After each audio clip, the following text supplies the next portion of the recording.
السلام عليكم ورحمة الله وبركاته. حلقة اليوم طبخة البخور الأول في اليمن من محلات أطياب الشرقية ومحلات الوحيش، صنعاء، شارع هايل، مدخل حديقة هايل. وهذه الرقومات الظاهرة في الكرت.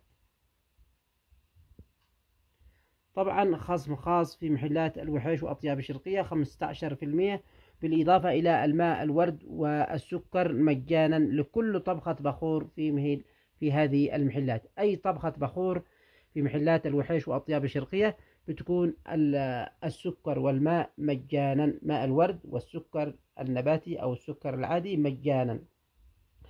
هذه طبخة البخور الأول. راح نسوي لكم أسماء العود وأسماء العطورات في الوصف أو في عنوان الفيديو، وكلها أعواد طبيعية من الكمبوتي والإرياني والبودي والإريان الطبيعي وغيرها والعود الأجمل.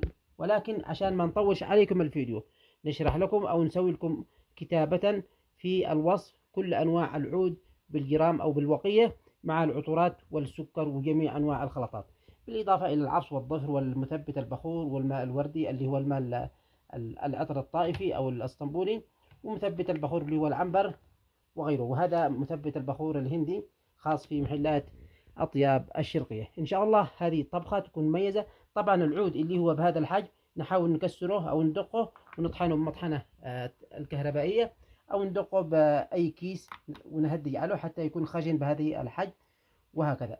والعود اللي هو بهذه الطريقة نخليه زي ما هو، وكله على حسب. ممكن نضيف العود هذا زي ما هو، هذا الأجمل زي ما هو، ما نطحنوش. هذا هش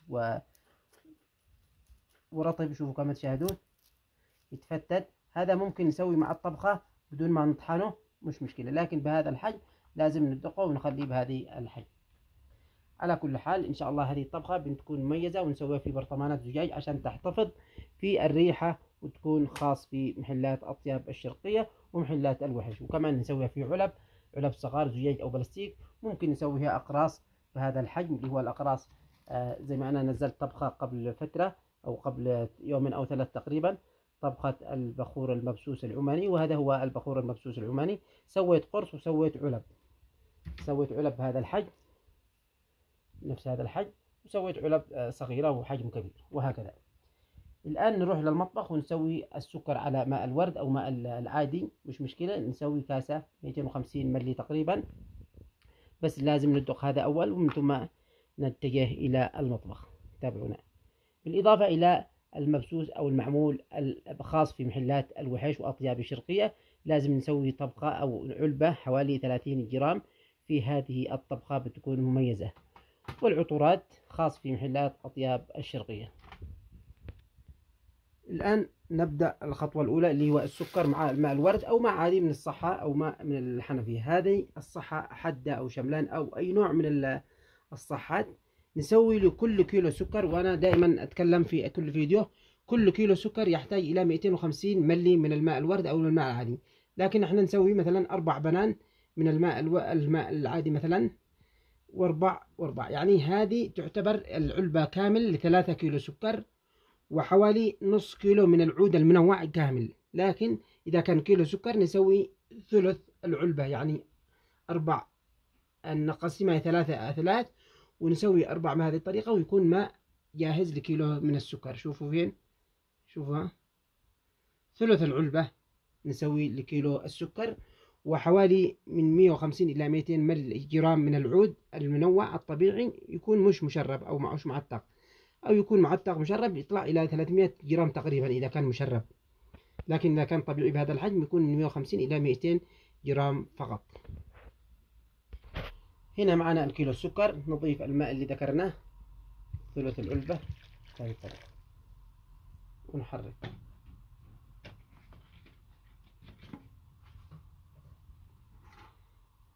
كما عودناكم يأخذ معنا من 12 دقيقة إلى 15 دقيقة، وكله على حسب النار وعلى حسب الحركة والعمل.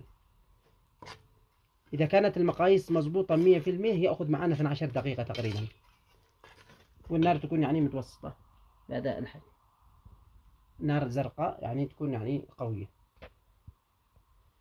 خلي يذوب السكر ومن ثم نضيف المثبتات الناشفة مع المثبتات اللي هو الماء الوردي الطائفي أو العطر الوردي مع العنبر، ومع مثبت البخور اللي هو الهندي خاص في محلات الوحيش وأطياب الشرقية، بالإضافة إلى الدرجة تقريبا إلى الدقيقة الثامنة. إذا كان السكر والماء يكون زي العسل أو زي الشيرة، نضيف المواد العود كاملة ونحرك من الدقيقة العاشرة 11 تقريبا، نطفي النار ونضيف العطورات، ومن ثم نصبه في صحون أو في صحن كامل إذا كان علب، وعلى حسب الطلب. أول ما يذوب معنا السكر كما تشاهدون الآن داب تماما، نضيف الوردي العطر أو نضيف المواد اليابسة مش مشكلة، ونضيف العنبر بهذه الطريقة. العنبر ثقيل يجي بهذه الطريقة. وكمان نضيف المثبتات اللي هو العفص والظفر والمثبت البخور والمسك، ونضيفه بهذه الطريقة عشان يذوب ويتداخل معنا، ونحرك. هذه في الدقيقة الخامسة تقريبا.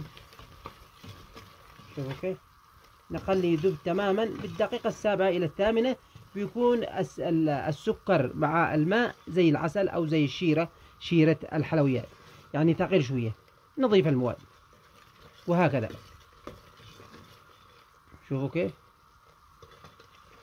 في هذه الحالة إذا حبينا يكون البخور أبيض نضيف مبيض البخور، إذا حبينا يكون أصفر أخضر أزرق وعلى حسب اللون نضيف اللون المطلوب في هذه اللحظات، يعني في هذه الرغوة. لكن لازم يكون العود خشن، لا يكون ناعم زيادة ولا يكون خشن زيادة، عشان يكون مفعول الملون أو مفعول اللون فاتح. وكل لون لازم نسوي مبيض، إذا حبينا يكون أحمر لازم نسوي مبيض أبيض عشان يفتح معنا البخور أو اللون الأحمر، وهكذا. شوفوا في الدقيقة السادسة تقريبا الآن، شوفوا كيف الشيرة أو زي المثبت كيف صار ذوبان. وهذا هو العفص أو الظفر، عفوا هذا الظفر اللي هو قطع صغيرة تعتبر من المثبتات في البخور. أما العفص هو يدينا دخان فقط، ما لهش أي ثبات. لكن الظفر والعفص الظفر العريسي والظفر الهندي كله، الظفر هذا يعطينا ثبات، وكمان المسك. ملاحظة لازم يكون في تهوية في المطبخ لكي التحسس أو في اللي عنده ربو أو في عنده دائما البخور والدخان يدينا تحسس كثير، فلازم في تهوية في المطبخ أو حوش المطبخ نسوي. الآن في الدقيقة الثامنة تقريبا، شوفوا كيف صارت الرغوة أو زار العسل زي العسل. نضيف العود هذا اللي ذكرناه كامل ونخلي العطورات حتى في الدقيقة التاسعة تقريبا أو العاشرة نضيف نص العطورات في الصحن ونصه في ذا. نحاول نجمعه مع بعض في صحن واحد أو ننكت سريع على السريع بهذه الطريقة. هذا العود الثاني، وهذا العود الإرياني أو الكمبودي اللي ذكرناه، هذا مود، وهذا الأجمل، وهذا الإريان اللي هو الدقة، وهذا هو المبسوس أطياب الشرقية ومحلات الوحيش، خاص في محلات الوحيش وأطياب الشرقية.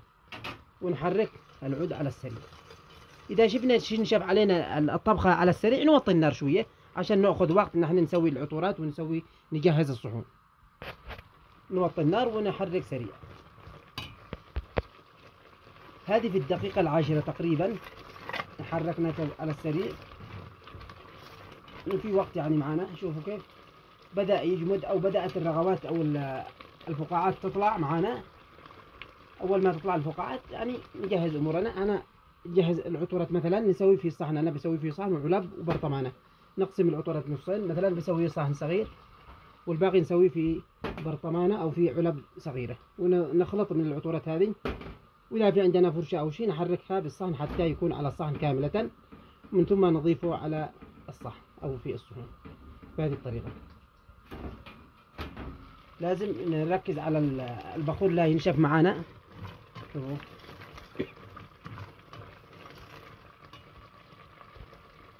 شوف كيف بدأت الفقاعات تطلع والبياض يطلع على الجوانب حتى يكتمل معنا بهذه الطريقة.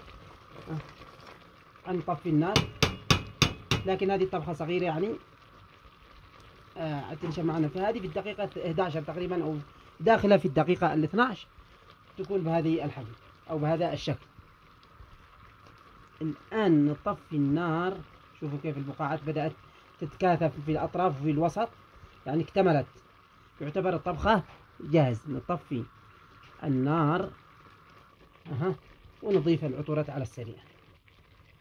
لكن نتأكد إن الطبخة 100% مظبوط نسوي العطورات.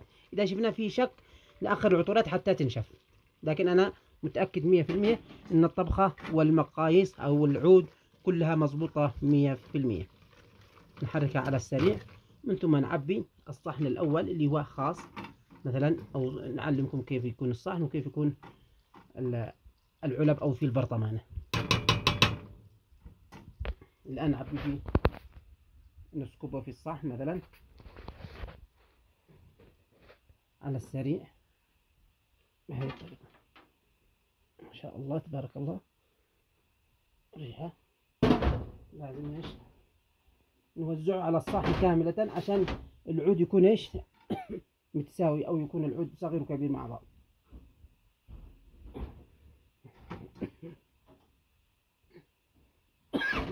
بسم الله ما شاء الله.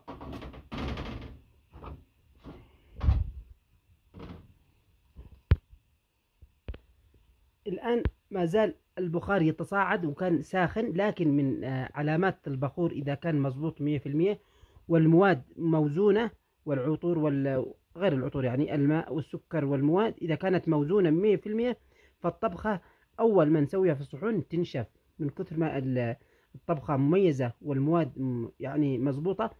ما زالت البخار والنار تطلع من الصحن لكنها نشفت على طول. شوفوها ناشف ما تتمسكش، شوفوها بسم الله ما شاء الله. هذا القرص شوفوا، هذه من علامات ليش ان البخور مظبوط 100%. يعني اخذ النار الكفايه على النار، واخذ الوزن اللي هو السكر والماء الورد والمواد العود بشكل موزون، يعتبر ان الطبخه مظبوط 100%. الان نخليها تبرد حوالي نص ساعه. شوفوها ما تتماسكش على اليد غير العطورات فقط، اما هي نشوفتها شوفوا كيف تتفتت. خليها تبرد من ثم نقسمها في البرطمانات ثم في العلب. وهذا قرص نفس القرص الأول. دائما نذكركم بمحلات الوحيش وأطياب الشرقية صنعاء شارع هايل مدخل حديقة هايل، وخصم 15% عن طريقي، وكمان الماء الورد والسكر مجان لكل طبخات البخور، وتخفيضات في كل نهاية سنة وأول سنة ونصف سنة، ودائما وأبدا في محلات الوحيش وأطياب الشرقية تكون هناك عروضات وتخفيضات وخصومات جدا جدا روعة. تابعونا. عشان ما اطولش عليكم الفيديو نكتفي الى هذه الحلقة، وحتى يبرد من ثم نعبي بس نكتفي ونوقف الفيديو لانشغالي في وقت وطول الفيديو يكون ممل على المشاهد. ولكن في هذه الحلقة نوريكم الرغومات أطياب الشرقية ومحلات الوحش. اللي يشتي يروح يشتري أو يتصل على الرغومات الظاهرة محلات الوحش، أو التواصل معي على 7255 إذا عجبكم الفيديو لا تنسوا الاشتراك في القناة والضغط على الجرس ليصلكم كل جديد.